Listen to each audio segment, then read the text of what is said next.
রাত তখন 4:30 বা 3:30 এরকম হবে। আমার হাজব্যান্ড গ্যাস তুলতে গেছে গাড়ি নিয়ে। তারপর আমি ঘুমায়ে আসি। থাকার পরে দেখছি আমার ঘরে 4টা লোক আসছে। ওদের হাতে রামদাও ছিল বা বিভিন্ন অস্ত্র ছিল।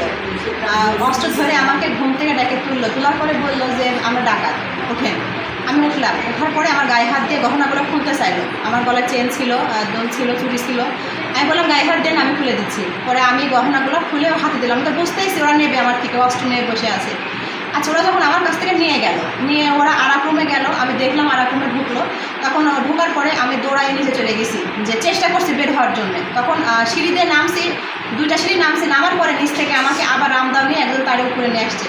নিয়ে আসার পরে আমি আমার দেবর ঘরে দৌড়াই আসছি। ওরা আমার পিছনে আসছে।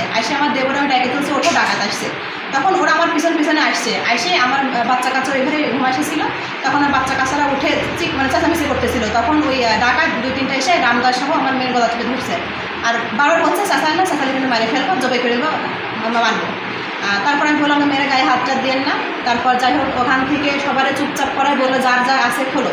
আমার যার গলায় চেন ছিল, দুল ছিল, চুড়ি ছিল, ওগুলো খুলে দিতে হইলো। আমার মেয়ের গলায় চেন ছিল, দুল ছিল, আমার আরেক মেয়ের ছিল। এরকম বিভিন্ন সবার কাছ থেকে এনেছে। তারপর আমি দেখছি আরেক রুমে আমার খালাতো ননদ বেড়াতে আসছে। ওর বিদেশি দুল, চেন, মালা যা ছিল, ওনার স্বামীকে হাত বাঁধছে, পা বাঁধছে, বাইরে নেছে। আমার দেবরের মুখটা বাঁধছে, পাও বাঁধছে। বাঁধার পরে ওগুলা সব নিল। তারপর আমি যে কথা বলতেছিলাম, আমার হাত বাঁধছে, পাও বাঁধছে, বলছে কথা বলেই কিন্তু মেরে দিব। তারপর আমার আরেক রুমে আমার 2 নন্দী ছিল, ওদেরকে আগেই হাত পা বেঁধে মেঝেতে রাখছে। আমাদের বাড়িতে অনেক অতিথি আসছিল। আমার খালাতো ননদ, নন্দী, খালাতো যাটা বেশ অনেকে আসছিল, মোটামুটি 20-25 জন লোক।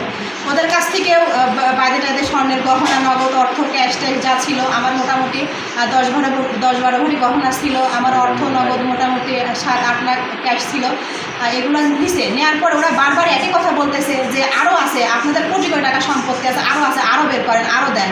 আমরা ইনফরমেশন পেয়ে আসছি, আমরা টার্গেট অনেক দিন ধরে আছে, আপনাদের রুমে আরও আছে।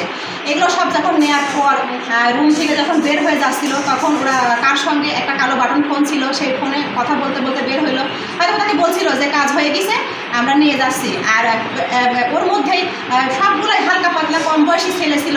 একটা ছেলে একটু বয়স্ক ছিল, ওনার গামছা বাঁধা ছিল। সবগুলোকে মাস্ক পরা, কেউ টুপি দিয়ে মুখ বাঁধা, এরকম ছিল। একটা লোক ছিল মেলি টাইপের, একটা লোক আর কি, মানে কথা মেয়েদের মতো হিজড়া টাইপের ছিল। যে লোকটা বেশি তোড়জোড় করতেছিল আর কি, সে লোকটা একটু মেয়েদের কথা করছিল। সেই বের হয়ে যাওয়ার সময় ওই কথাগুলো বলতেছিল ফোনে, যে হয়তো বা কাজ হয়ে গেছে।